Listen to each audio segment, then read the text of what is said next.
Comment ça va? Très bien, merci. Ravi d'être là. Moi aussi, je suis ravie de les accueillir. Vous êtes là à Tbilissi depuis septembre, c'est ça? Tout à fait, tout à fait. C'est une nouvelle mission pour moi. Une nouvelle mission. Ouais, vous venez d'où? Je viens de France. Les 4 dernières années, j'étais en France, en Bretagne.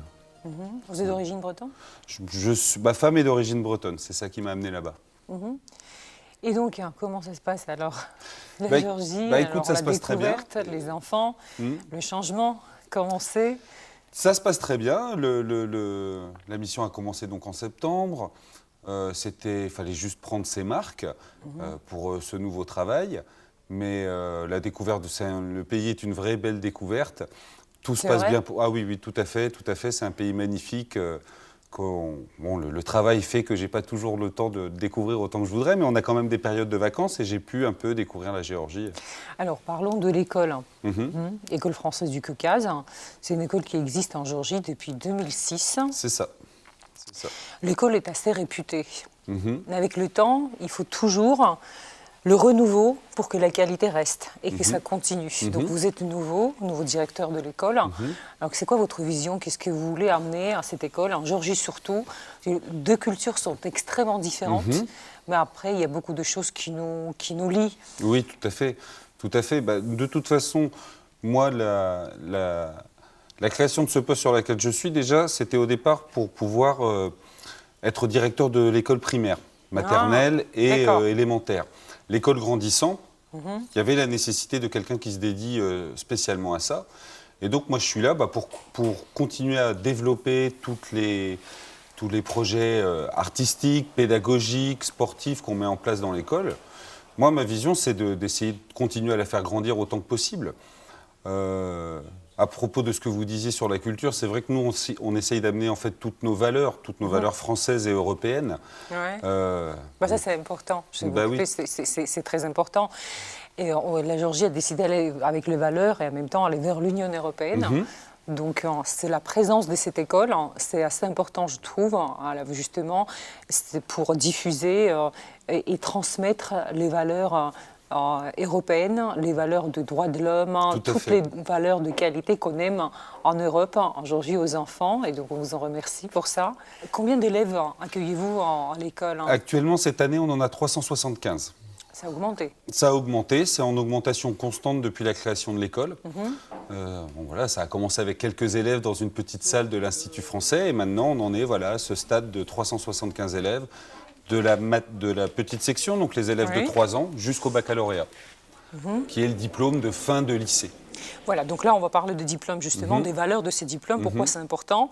Ça c'est important aussi pour les Géorgiens de savoir pourquoi ce diplôme-là il est important et pourquoi ça a aussi la valeur à l'étranger, surtout en France. Oui, en fait le baccalauréat c'est l'examen de fin de lycée, c'est l'examen, en fait, c'est la porte d'entrée vers l'université française. Et en fait, ce diplôme, le baccalauréat, permet d'intégrer les études supérieures en France.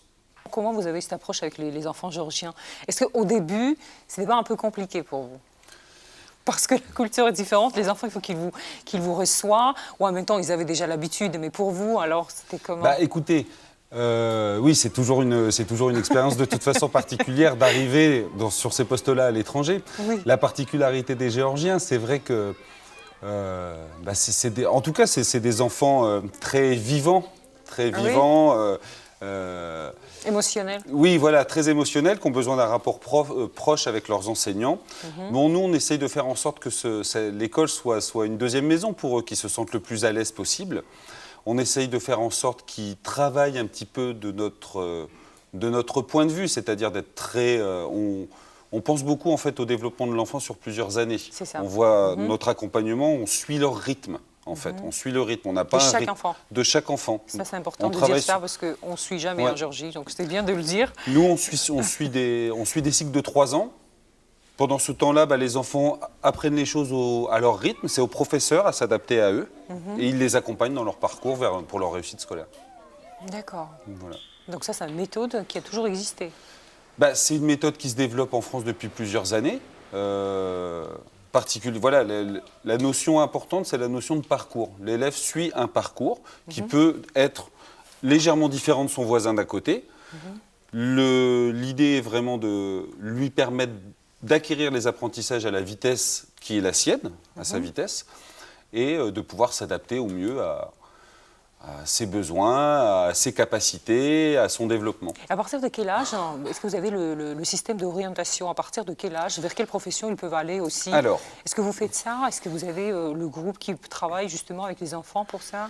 oui, tout à fait. Alors ça se passe au lycée, donc quand ils ont 15 ans, ça commence quand ils ont 15 ans, ils ont une première année de lycée qui est la seconde, qui est une année générale, mais de toute façon, à partir de la première, ils vont déjà choisir une filière. Littéraire, scientifique ou économique et sociale. Et il y a une personne qui est là à l'école pour les aider à peaufiner leur orientation professionnelle. Alors, la culture géorgienne et la culture française, très différentes. Donc souvent, les gens, ils pensent, bon, alors c'est génial, c'est super, on sait que l'école française est réputée dans le monde entier, donc on va aller là-bas. Mais après, il y a la communication qui doit se passer entre deux cultures, parce que l'enseignement est licencié France, donc vous essayez d'adapter tout aux enfants par rapport à votre programme, par rapport à chaque individu, mais en même temps, c'est le système français. Ah, c'est ça. Mais ça, c'est des Géorgiens que vous avez. Oui, donc, oui. deux choses différentes. Oui, tout à fait. On parle de ça. Ah. Donc après, il y a la culture de l'adaptation aussi de parents. Il faut parler de ça.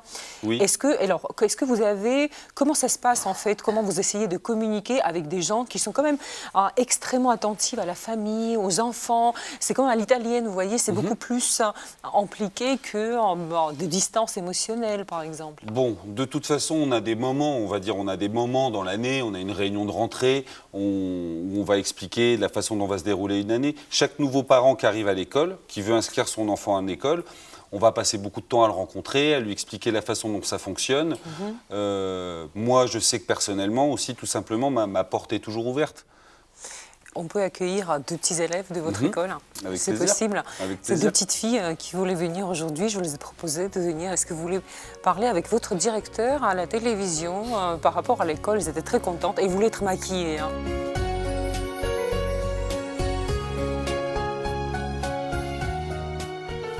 Voilà, bon, mettez-vous là. Allez. Bon, allez, moi je vous laisse la place. Bon, comment ça va les filles? Ça va bien? Ça va bien? Oui. Comment ça se passe à l'école? Ça se passe bien? Ah bon, mais elles sont sages, hein, vous avez vu. Je sais. Elles sont sous contrôle aussi, là. Non. Comment ça se passe alors finalement? Est-ce qu'au début, c'était pas difficile d'aller à l'école? Pour moi, c'était pas difficile. Pour moi, c'était difficile parce que je savais pas le français et je savais très bien géorgien et je savais pas du tout de français. Ah oui, c'était compliqué au début. Mais ça a changé? Oui. Maintenant, tu écris mieux en géorgien en français pardon, qu'en géorgien. Oui. Alors, comment ça se passe avec les garçons à l'école? Est-ce qu'ils vous arrachent les cheveux? Mais toi, ça va? Non? Ça va, je vais couper. Non? Ils vous embêtent? Non. Ils nous embêtent. Vraiment? Oui. Oui. Ah ouais. Et vous? Ils nous embêtent très. Très fort? Oui. Et vous vous embêtez les garçons ou pas? Non. Pourquoi les garçons embêtent les filles à cet âge-là? Je sais pas, il y a quelque chose en eux. Il y a quelque chose, hein? Bon, Ça, non. je pense. Dans quelques années, ça se passera différemment. On va leur parler en géorgien. რა უნდა გამოხვიდე რომ გაიზრდები? ეს კითხვა ყველა ვიცით რომ არსებობს, მაგრამ დღეს რას ვიტყოდით თქვენზე? დღეს ვინ ახართ? მე მგონი მხატვარი მე. დღეს მხატვარი ხარ? შენც? Elles sont peintres aujourd'hui. Ah, Ouais. d'accord. და რო გაიზრდებით, რა უნდა გინდეთ რომ გამოხვიდეთ? მხატვარი. ანუ გააგრძელებთ? შენ ანუ? მე ან მხატვარი ან ექიმი. Ah oui, elle va devenir ou peintre ou médecin. მე ჩემთანაც იგივეა. შენთანაც იგივე მდგომარეობა? და რამ შეიძლება რომ შეცვალოს ეს მდგომარეობა? არ ვიცი. დღეს მყარად ხართ ხო მაგ საკითხთან დაკავშირებით? ეხლა დრო გაქვთ, შეგიძლიათ წაისვათ, გინდათ მაკიაჟი, ეხლა უკვე შეგიძლიათ. გინდათ? კარგით, მაშინ მადლობა. Merci beaucoup les filles. Je leur permets d'aller faire le maquillage. Ah oui, bah voilà, Ah bah là maintenant c'est vous bon. pouvez y aller. Voilà, elle peut y aller. Merci beaucoup. revoir. Merci à vous. Mais vous n'avez pas goûté le vin C'est georgien? vrai que j'ai pas goûté. J'ai pas goûté. Oui, Allez, allez. goûtons. Allez, à la santé. Oui. Garmajos. Et les Oui, livres, et pas l'Israël. Ah, ça, c'est le livre georgien, c'est des livres pour des enfants. C'est des petits contes pour les enfants. Bulgakov et Petriashvili, c'est deux livres qui étaient très connus, populaires chez nous, des petits contes. Donc je vous le passe. Et quand vous allez bien parler georgien. Bien sûr, ce seront les 2 premiers livres que je lirai. Exactement. Merci beaucoup. Hein. Merci C'était à très vous. agréable de discuter avec vous. Merci. Je vous souhaite une bonne continuation. À vous Welcome dans aussi. notre pays. Bienvenue. Merci beaucoup. Et j'espère la prochaine fois. Avec plaisir. Je vous accompagne. Allez. Merci.